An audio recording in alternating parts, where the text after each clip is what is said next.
In this video, we'll look at how you can get started with your research. We will consider the 3 steps to research, choosing the most appropriate resources to search in, and creating effective search strategies. There are 3 main stages to researching your topic. The first of these is, in some ways, the most important step, but often the most frequently missed. That of breaking your topic down into its key concepts and identifying the key words and alternative keywords to use. Planning your search. And in this video, we will consider how you can do this. The second step is to identify the key databases or search engines that you're going to use, doing scoping searches to discover what is available and if you need to refine your searches and/or use any filters. Finally, the third step is to look further afield. Are there any other databases you could use? Or can you extend your results using references and citations, which is incremental searching? We'll talk more about this in a later video. You can start your research by identifying your topic. What are the key concepts? Let's have a look at this example. I'm wanting to find out about young people's perceptions of the barriers to affordable housing. I can identify 2 key areas that I want to find out about, and these are affordable housing and young people's perceptions. From here, I can consider how else the topics might be described in the literature. For example, housing could be low-cost housing, home buying, housing market, starter homes, or home ownership.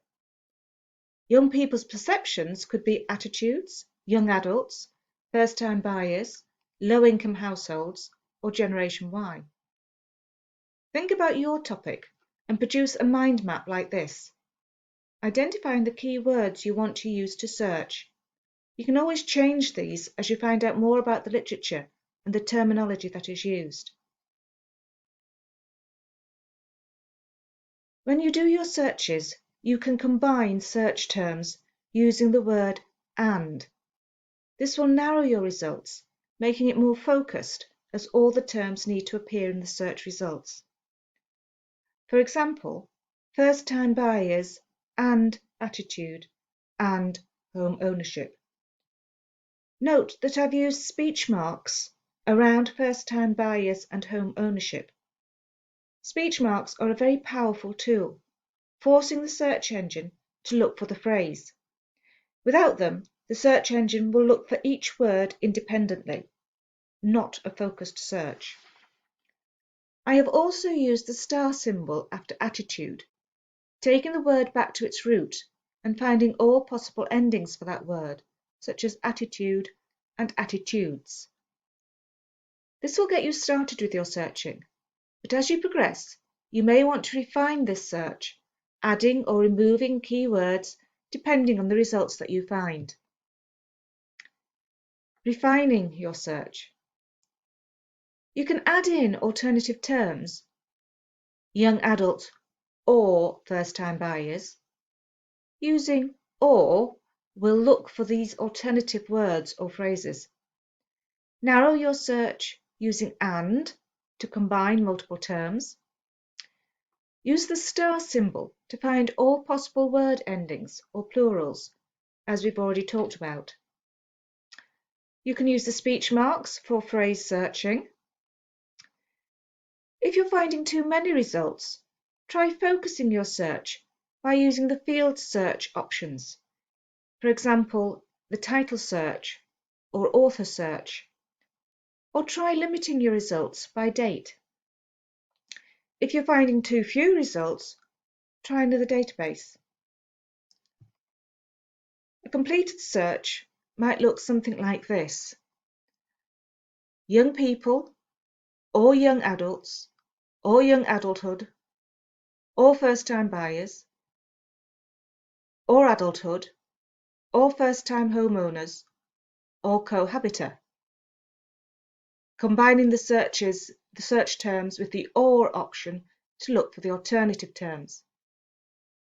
Adding the second concept using and, barrier, or attitude, or perception, or option, using the star symbol to find all possible endings of the word.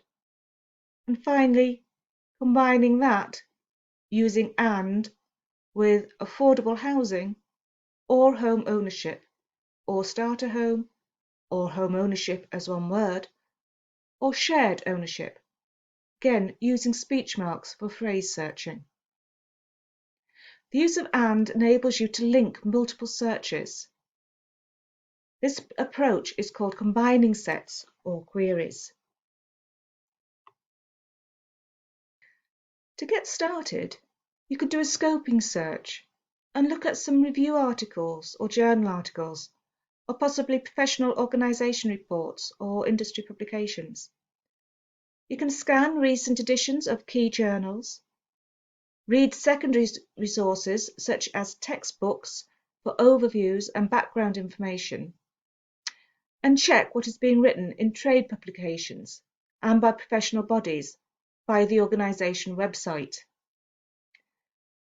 You can do a lot of this through the subject guides, the Construction, Surveying and Real Estate subject guide, which we'll look at in a later video.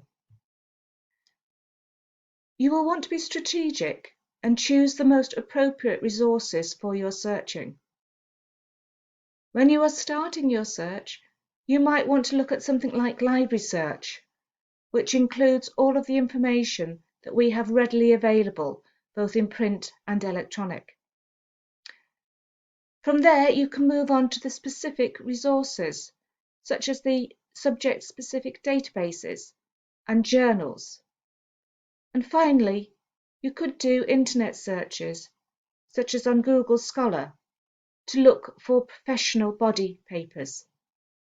In the next video, we will look at how you can use library search to start your research.